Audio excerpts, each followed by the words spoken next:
स्वागत है आपका दी पॉइंट में। आशा करता हूँ कि आप लोग ठीक ठाक होंगे और सही से पढ़ाई चल रही होगी। पिछला क्लास था उसका आप लोगों ने रिवीजन कर लिया होगा और समझ में आ गया होगा आपको। अगर कुछ समझ में नहीं आया तो उसको कमेंट बॉक्स में लिख दीजिएगा, उसको दोबारा एक बार एक्सप्लेन करेंगे। ठीक है। आज का क्लास है संवैधानिक संशोधन। जब भी हम क्लास लेते हैं तो हर बार चर्चा करते हैं कि 46 amendment, 42nd amendment, 64th amendment, 106 amendment. ये संवैधानिक संशोधन की प्रक्रिया क्या है, कैसे होता है संविधान संशोधन, उसके बारे में क्या प्रोविजन दिया गया है संविधान में, आज उस चीज़ की चर्चा करेंगे। ठीक है। वो वही क्लास है, ध्यान से इसको समझ लीजिएगा तो फिर कोई इसमें कोई संशय कोई डाउट नहीं रहेगा अगली बार के लिए कि संवैधानिक संशोधन की प्रक्रिया होती कैसे कैसे चलती है। ठीक है। मान लीजिए हमारे देश में संसदीय प्रणाली है, उसमें दो सदन है, एक लोकसभा और एक राज्यसभा। इन दोनों को मिला के संसद बनती है। ठीक है। तो कोई भी जब बिल पास होगा तो कैसे होगा उसको एक बार डिस्कस करेंगे। ठीक। तो संविधान संशोधन की जो प्रक्रिया है वो ओनली संसद ही कर सकती है, राज्य सरकारें नहीं कर सकती। ठीक। संविधान संशोधन का जो है प्रावधान जो है आर्टिकल 368 पार्ट 20 में दिया हुआ है। ठीक है। जब संविधान बना तो संविधान निर्माताओं को लगा कि हो सकता है आगे संविधान संशोधन करना पड़े। ठीक है। जरूरतों के हिसाब से, समय के हिसाब से, देश की प्रोग्रेस के हिसाब से संविधान में जरूरत संशोधन करना पड़ सकता है। इसलिए उन्होंने संविधान संशोधन के लिए उसमें एक आर्टिकल 368 ऐड किया है। उसकी प्रक्रिया के हिसाब से संविधान में संशोधन किया जा सकता है। ठीक है। तो संविधान में 3 तरीके का संविधान संशोधन हो सकता है। एक तो साधारण बहुमत से, एक विशेष बहुमत से और एक विशेष बहुमत प्लस कम से कम आधे राज्यों के द्वारा उसका अनुमोदन होना चाहिए, रेटिफिकेशन होना चाहिए। ठीक है। साधारण बहुमत से जो संविधान संशोधन होंगे वो आर्टिकल 368 के अंतर्गत संशोधित नहीं माने जाएंगे। ठीक है। जो आर्टिकल 368 के अंतर्गत संशोधन है उसको ही संविधान संशोधन आर्टिकल 368 के अंतर्गत मानेंगे। ठीक है। साधारण बहुमत का मतलब क्या होता है कि मान लीजिए बिल पास प्रेजेंट किया गया लोकसभा में, बिल लोकसभा में भी इनिशिएट हो सकता है, राज्यसभा में इनिशिएट हो सकता है, किसी भी सदन में पहले हो सकता है शुरुआत बिल की। तो पहले अगर लोकसभा में शुरू हुआ तो लोकसभा में पास होगा, फिर राज्यसभा में पास होगा। अगर राज्यसभा में शुरू हुआ तो पहले राज्यसभा में पास होगा, फिर लोकसभा में पास होगा। ठीक है।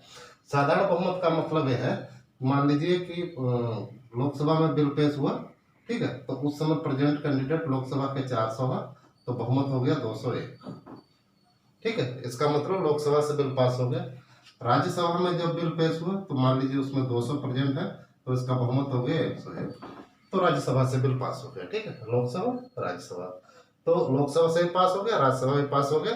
अब ये जाएगा राष्ट्रपति के हस्ताक्षर के लिए, तो राष्ट्रपति उसमें सिग्नेचर कर देंगे और जो है अमेंडमेंट हो जाएगा। इसको बोलते हैं साधारण बहुमत से। कई सारी चीजें हैं जो साधारण बहुमत से अमेंड हो जाती हैं, अलग अलग आर्टिकल में दिए हुए हैं, और ये अमेंडमेंट 368 के अंतर्गत नहीं माना जाएगा, ये बात याद रखना। ठीक है। जो साधारण अमेंडमेंट होंगे वो आर्टिकल 368 के अंतर्गत नहीं माने जाएंगे। ठीक। तो ये हो गया यहाँ पे आपका साधारण बहुमत। साधारण बहुमत से क्या क्या कर सकते हैं वो एक बार देख लीजिए। मान लीजिए नया राज्य बनाना, कोई बड़ा राज्य है, उस राज्य के 2 राज्य करना साधारण बहुमत से कर सकते हैं। ठीक है। राज्यों का डिलिमिटेशन करना साधारण बहुमत से कर सकते हैं। राज्यों में लेजिस्लेटिव काउंसिल को बनाना और हटाना, ये दोनों चीजें साधारण बहुमत से कर सकते हैं। ठीक। उसके बाद माननीय जो लोकसभा सदस्य हैं उनके पे एंड अलाउंसेस को लेके वो भी साधारण बहुमत से हो जाएगा। ठीक है। गवर्नर का, इन सब का पे एंड अलाउंसेस डिसाइड करना है, लोकसभा स्पीकर का, तो वो भी सब साधारण बहुमत से हो जाता है। ठीक है। तो ये सब साधारण बहुमत से हो जाए, काफी सारी चीजें साधारण बहुमत से हो जाती है। अच्छा, अब अगला पॉइंट आएगा विशेष बहुमत। ठीक है। विशेष बहुमत मतलब स्पेशल मेजॉरिटी जो है, स्पेशल मेजॉरिटी। ऑर्डिनरी मेजॉरिटी हो गया, ये है स्पेशल मेजॉरिटी। स्पेशल मेजॉरिटी एक टर्म है, इसको थोड़ा ध्यान से समझ लेना। ठीक है। स्पेशल मेजॉरिटी का यह मतलब होता है strength of the house. Lok Sabha का स्ट्रेंथ है 545 और राज्यसभा का है 245। ठीक है। स्पेशल मेजॉरिटी का मतलब है कि लोकसभा में बहुमत होना चाहिए। लोकसभा में बहुमत होने के लिए 276, इसका आधे से एक ज्यादा, और इसका 123 आधे से एक ज्यादा। ठीक है। इतने लोग फेवर में, जो बिल है उसके फेवर में वोट करना चाहिए लोकसभा में, इतने लोग फेवर में वोट करना चाहिए राज्यसभा में। ठीक है। उसके बाद प्रेजेंट एंड वोटिंग का present and voting, present and voting का 2/3, ठीक है। ये इतना तो होना चाहिए, 276 लोकसभा में होना चाहिए, 123 राज्यसभा में होना चाहिए। मान लीजिए उस दिन प्रेजेंट जो सदस्य हैं लोकसभा सदस्य 480 प्रेजेंट है, 480 प्रेजेंट है, तो 480 का 2/3 कितना होता है, ऊपर लिखता हूँ थोड़ा, इधर से दिखाई नहीं दे रहा होगा, प्रेजेंट एंड वोटिंग। मान लीजिए कि यहाँ पे 480 प्रेजेंट है लोकसभा के सदस्य, ठीक है, तो 480 का 2/3 होता है, ये एग्जाम्पल लीजिए एक बार, 540 मान लीजिए प्रेजेंट है, तो 540 का 2/3 हो गया 360, ठीक है। अगर 540 प्रेजेंट है तो 360 होते हैं 2/3, 2/3 360 हो जाएंगे, तो इतने लोग बिल के फेवर में वोट करना चाहिए। मान लीजिए राज्यसभा में प्रेजेंट है 210, तो 2/3 हो गया 140, ठीक है। तो 140 लोग फेवर में होना चाहिए बिल के, तब जाके वो बिल लोकसभा राज्यसभा में पास होगा, ठीक है। अभी देखिए दूसरा एग्जांपल देख लीजिए, मान लीजिए प्रेजेंट है कम, इससे अगर कम प्रेजेंट है, इस नंबर से कम 276 नंबर आने से कम प्रेजेंट है, तो बिल पैसे भी पास नहीं होगा। ये इतना तो मिनिमम चाहिए ही चाहिए। अगर ज्यादा प्रेजेंट है सदस्य तो फिर उसका 2/3 चाहिए, ठीक है। तो इसको बोलेंगे विशेष बहुमत, मतलब सदन की संख्या का बहुमत प्लस प्रेजेंट एंड वोटिंग का 2/3, ठीक है, इसको विशेष बहुमत बोलेंगे। तो इस तरीके का अगर कोई संविधान संशोधन करना है तो वो आर्टिकल 368 के अंतर्गत आता है।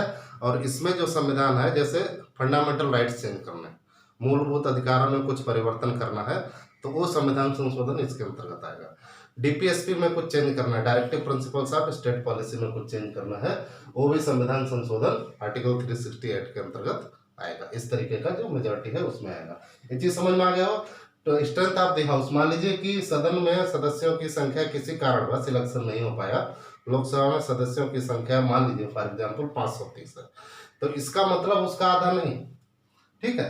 तो उसका मतलब जो है 530 का आधा हो जाएगा आपका 530, 2 दूनी 4, 2 चंग 12, 265, ठीक है। 265 नहीं होगा मेजोरिटी, मेजोरिटी जो है सदन का स्ट्रेंथ का मेजोरिटी माना जाएगा, ठीक है। ये चीज क्लियर हो गया होगा। मान लीजिए 15 पे इलेक्शन नहीं हो पाया, रिजल्ट नहीं आया, संविधान संशोधन जाना है, सीट वैकेंट है, कुछ हो गया, तो ऐसे नहीं है, 530 का आधा एक नहीं दिया जाएगा। जो सदन का स्ट्रेंथ है पूरा, लोकसभा का भी और राज्यसभा का भी, उसका मेजोरिटी माना जाएगा। और यहाँ पे जो प्रेजेंट एंड वोटिंग है उसका, ठीक है। तो ये चीज थोड़ा क्लियर रखना। अच्छा, इस केस में संयुक्त सदन नहीं बुलाया, संयुक्त सेशन नहीं बुलाया जा सकता है, ठीक है। ज्वाइंट सेशन जो है, जब अमेंडमेंट करना है संविधान का, तो नहीं बुलाया जा सकता, ठीक है। आर्टिकल 368 के अंतर्गत अगर संविधान संशोधन करना है तो ज्वाइंट सिटिंग नहीं बुलाई जा सकती, ये क्वेश्चन बनता है, इसको थोड़ा याद रखना, ठीक है। और ये भी क्वेश्चन बनता है कि 530 जो है और 15 वैकेंट है, तो मेजोरिटी कितना होगा, नहीं, मेजोरिटी 276 ही रहेगा हमेशा, ठीक है। ये जो एक बार देख लीजिए, नंबर मुझे लग रहा है इसमें कंफ्यूजन हो गया है, ये जो है आधा रहेगा 273, ठीक है। इसका आधे से एक ज्यादा, दोनों से दोस्तों से 273 ये नंबर रहेगा। इसको एक बार, मतलब आधे से एक ज्यादा, आधे से एक ज्यादा नंबर रहेगा मेजोरिटी, यहाँ पे भी आधे से एक ज्यादा, ठीक है। सो आधा होता है, हाँ ठीक, ये ठीक, ये 273 है, ये 123 है। तो आधे से एक ज्यादा जो है मेजोरिटी रहेगा। पहले जो हमने लिख दिया था गलत हो गया था, ठीक है। तो आधे से एक ज्यादा मेजोरिटी रहेगा। अभी मान लीजिए कोई ऐसा संविधान संशोधन है जो संघीय ढांचा को प्रभावित कर रहा है, तो federal structure of the country. Federal structure का मतलब यह है कि उस संविधान संशोधन से राज्य भी प्रभावित होते हैं, ठीक है। तो उसमें विशेष बहुमत होगा, कम से कम आधे राज्य उस बिल अपने अपने विधानसभा में साधारण बहुमत से पास करना चाहिए, तभी वो बिल बनेगा। मान लीजिए 28 राज्य हैं, तो 28 राज्य के आधे 14, तो 14 राज्यों की सरकारें, 14 राज्यों की सरकारें आधे अपने अपने विधानसभा में वो बिल पास करना चाहिए, तब जाके ये बिल कानून जो है संविधान संशोधन बनेगा, तब ये जाके कानून चेंज होगा, ठीक है। इसमें कौन से आएगा, मान लीजिए जीएसटी काउंसिल अभी लागू हुआ, जीएसटी काउंसिल में पहले लोकसभा में पास होगा, फिर राज्यसभा में पास होगा, फिर आधे राज्यों ने अपने राज्य में लागू किया, तब जाके जीएसटी कानून बना जाएगा, ठीक है। मान लीजिए राष्ट्रपति के चुनाव से संबंधित प्रक्रिया चेंज करनी है, राष्ट्रपति के इलेक्शन से संबंधित प्रक्रिया चेंज करनी है, तो उस टाइम में जो है ये वाला कानून लागू हुआ, क्योंकि राष्ट्रपति का चुनाव पूरे देश में लगता है, इसलिए ये सब चीजें उसमें आएंगी। विशेष बहुमत प्लस कम से कम आधे राज्य के द्वारा रेटिफिकेशन, ठीक है। तो यही एक दो तीन सवाल इससे बनते हैं कि एक जो आर्टिकल 368 पार्ट 20 एक सवाल पूछ लिया जाता है, ज्वाइंट सिटिंग बुला सकते हैं, नहीं बुला सकते हैं, किस किस प्रक्रिया के लिए साधारण बहुमत या विशेष बहुमत की जरूरत पड़ती है। मान लीजिए किसी राज्य के सीमाएं बदलनी है, एक राज्य को दो राज्य में तोड़ना है, साधारण बहुमत से हो जाएगा, ठीक है। माननीय सदस्यों के वेतन से संबंधित कुछ करना है, साधारण बहुमत से हो जाएगा, ठीक है। या मान लीजिए कि लेजिस्लेटिव काउंसिल जो है उत्तर प्रदेश में है, उसको अभी हटाना है, साधारण बहुमत से हो जाएगा, ठीक है।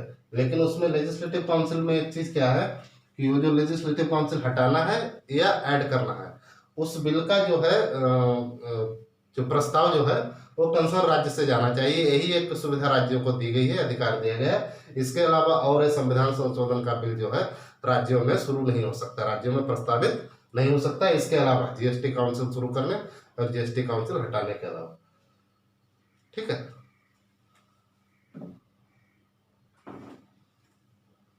सो ये एक जीएसटी काउंसिल नहीं है, वो लेजिस्लेटिव काउंसिल था। Word was legislative council, GST council बोल दिया था गलती से। लेजिस्लेटिव काउंसिल मतलब जो राज्यों में होती है, 6 राज्य हमने बताए थे पहले किन में लेजिस्लेटिव काउंसिल है, उसको अगर हटाना है या किसी राज्य में स्टार्ट करना है तो उसके हिसाब से वो बिल जो है प्रस्तावित राज्य की विधानसभा में हो सकता है, ठीक है। सो अभी ये ध्यान रखना कि वो राज्य कहाँ कहाँ से सवाल बन सकता है। संयुक्त सदन बुलाया जा सकता है, नहीं बुलाया जा सकता है। मेंबर इतने होने चाहिए, इतने हैं, तो उसका मेजोरिटी कितना होगा, हो सकता है। साधारण बिल से क्या क्या हो सकता है हमने आपको बता दिया, ठीक है। तो इसका एक बार, अच्छा, अगर दोनों सदनों में पास हो गया बिल, ठीक है, तो राष्ट्रपति को उसको हस्ताक्षर करना है। ये 24वां संविधान संशोधन 1971 में ये बात लिख दी गई कि अगर कोई भी बिल सदन के संसद के दोनों सदन में पास हो जाता है तो फिर उसको राष्ट्रपति को हस्ताक्षर करने हैं, और हस्ताक्षर करने के लिए राष्ट्रपति बात है, ठीक है। तो ये 24वां संविधान संशोधन 1971 में बात डाल दी गई थी कि राष्ट्रपति फिर उसको वापस नहीं करेंगे बिल को, और ना ही उसमें कोई अपना सुझाव देंगे, राष्ट्रपति को साइन करना है, ठीक है। तो ये चीज एक बार याद रखना। तो इतना ही था, इसमें छोटा सा एक चीज था जो लोगों को समझ नहीं आता, कंफ्यूजन रहता है, स्पेशल मेजोरिटी क्या होता है और नॉर्मल मेजोरिटी क्या होता है, ठीक है। तो इसको एक बार रिवीजन कीजिएगा और पढ़ाई करते रहिए। Thank you.